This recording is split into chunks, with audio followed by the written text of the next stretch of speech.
Hi everyone, welcome to my 15-minute workout series. This time I will be using just one equipment, which is a resistance tube. And of course, you just need a little empty space around you, and that's about it to do a quick 15-minute resistance tube workout. So let's get started with the exercises. So the first exercise of this series happens to be a resistance tube squat. You can put this band below both your feet or 1 foot depending upon the intensity you want and you can sustain. So I am going to demonstrate to you in both the variations. Try and put the resistance tube in the mid part of the foot, and there are some individuals who hold the tube this way, but this causes a lot of friction around the skin and some skin irritation as well. So preferably hold it this way.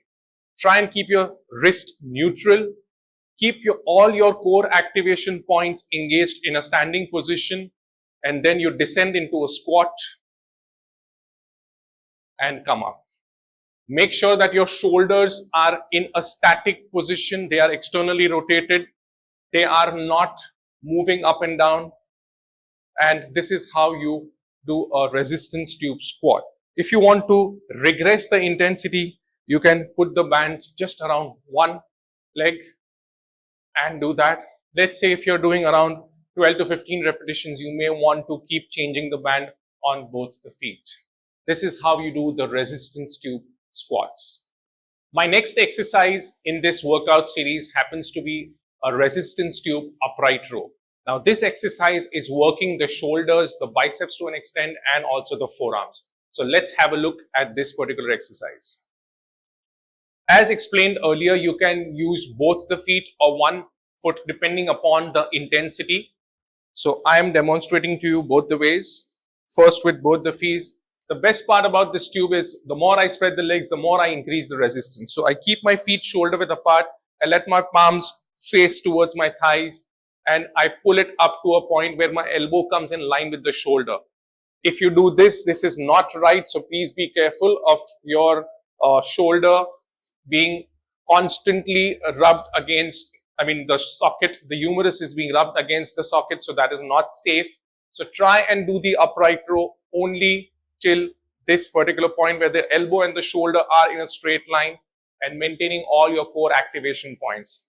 As explained earlier, you can do it with single leg as well.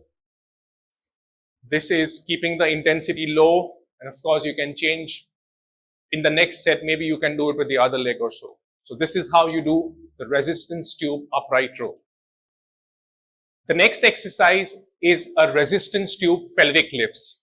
Now we all know that pelvic lifts are for the glutes and the hamstrings, and when you do it on the floor, the range of motion is less. So adding this particular equipment, adding this resistance makes the exercise a little more challenging. So let's have a look at how this exercise is performed. You need to lie down supine and with your knees bent at an angle where the heel is touching my finger. Then I take the resistance tube, I put it across, I make it little more challenging, and then rest it on the ground, and then I push my hip up and come down. Please make sure that you maintain that pelvic tilt and you don't hyper arch your back and go too high. Your hands have to be firmly placed on the floor. So maintain a pelvic tilt. Keep your knees in line with the toes and the shoulder. Push it up to a point where you can try and bring your shoulder, hip and knee in a straight line, and then come down. Breathe out on your way up. Breathe in on your way down. This is how you do the resistance tube pelvic lifts. The next exercise is a resistance tube resisted dead bugs. Now let me demonstrate to you this exercise before you get confused. So have a look.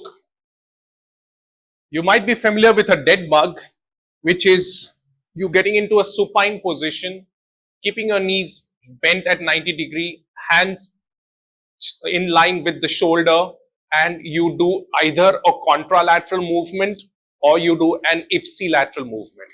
But now we add the resistance tube to this. So what I'm doing is I'm putting the band across my shoe, try to keep it right in the center of it, and then I put the band across my wrist. So I'm forming a rectangle right above my body. I'm holding that rectangle. Now I can move one limb at a time, maintaining a neutral spine, or I can do it alternate depending upon my goal, depending upon what your fitness levels are. I can do it both as well. This movement also depicts a little bit of a leg press movement, so you do feel your quads working in this.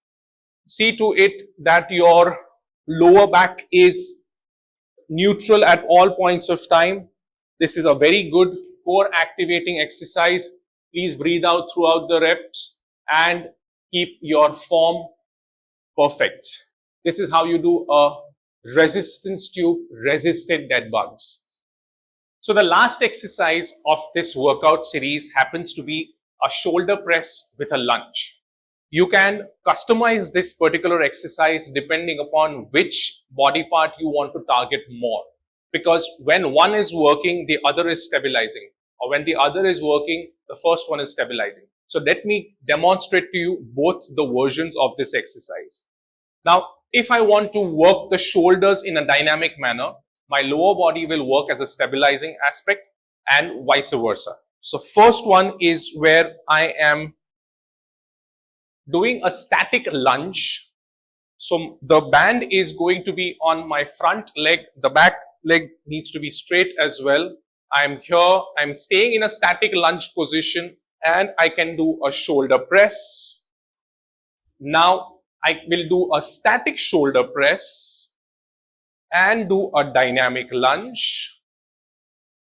If my fitness levels are good enough, I can integrate both. So what I will do is I can start here, go down and do a shoulder press.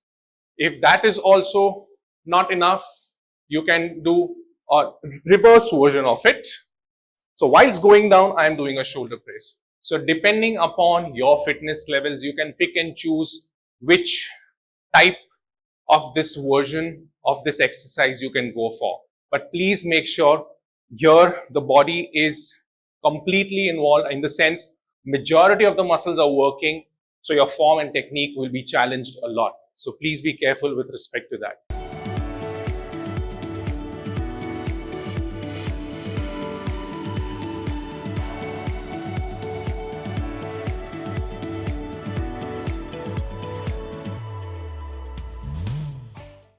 So guys, those were my 5 resistance tube exercises.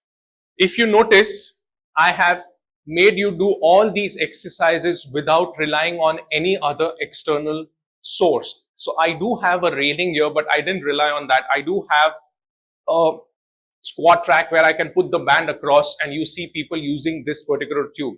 So I have made it as practical as possible, that in worst case scenarios, if you don't have any such thing, how can you do a full body workout? It is very important that you pick a resistance which you can sustain for all these exercises.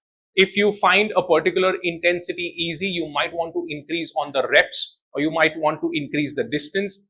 That is the beauty about this. As I explained earlier, when you are standing, when your feet are just below it, you can always increase or decrease depending upon your fitness levels and the intensity this particular equipment provides. I have said this earlier, I'm saying it again. This is the most versatile equipment you can ever get. So always have this with you, because when you travel and you don't have an access to a gym, this can do the same work as what you do in the gym. I hope this workout is helpful. Please try it out and give me your feedback in the comment section. Until next time, see you soon. Bye-bye.